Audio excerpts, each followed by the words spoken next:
Més sol que la lluna.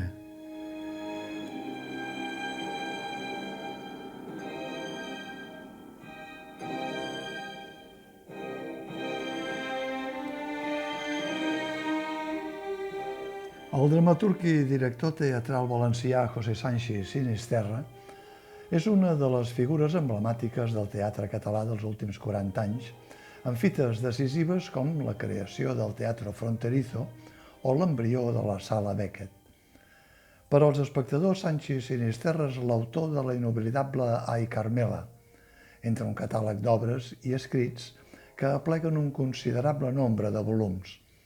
La seva faceta pedagògica ha marcat també algunes generacions d'intèrprets i autors teatrals. Establert a Madrid des del 1997, Sánchez Sinisterra té sovint un peu a Barcelona, on ara ha estrenat, a un mes vista de fer 85 anys, el 28 de juny, una de les seves peces encara inèdites, diu que en té 3 o 4 més en procés,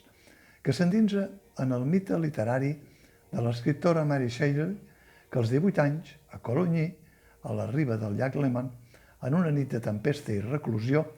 va crear el personatge del doctor Frankenstein i la seva criatura sense nom.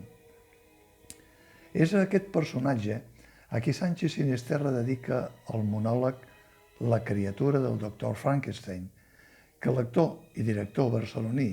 Ferran Audí interpreta posant-se en l'ànima d'un ésser que aspira a formar part dels éssers humans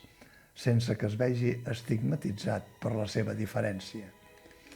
La criatura creada pel doctor Frankenstein es mostra aquí enyoradís, nostàlgic, tocat per la solitud. El seu creador científic no va voler finalment donar-li una parella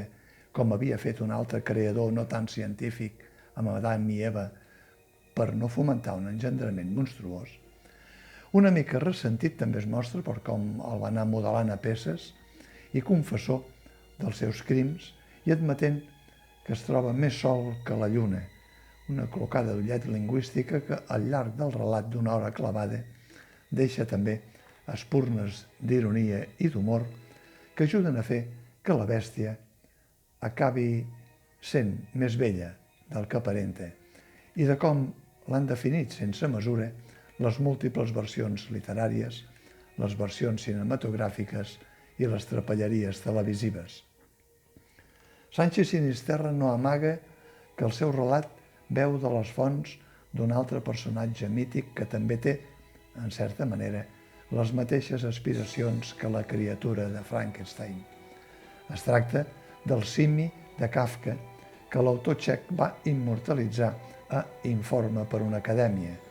però també reflecteix la capacitat intel·lectual de la criatura que no amaga, modestament, que té coneixements del filòsof i historiador grec Plutarc de Queronea. Amb una escena de fons i ambientació negra, només amb algunes projeccions que aporten la ficció del gènere i una massa d'imatges acolorides,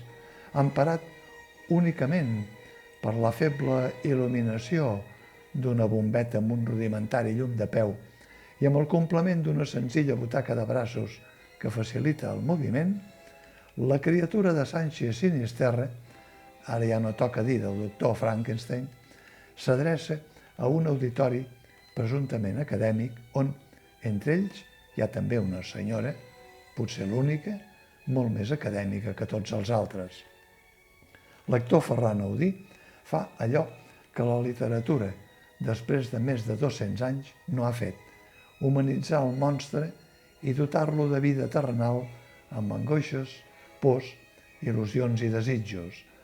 Amb un discurs net i accessible a tothom, passa de sentir-se més sol que la lluna a admetre, en el fons, el seu escepticisme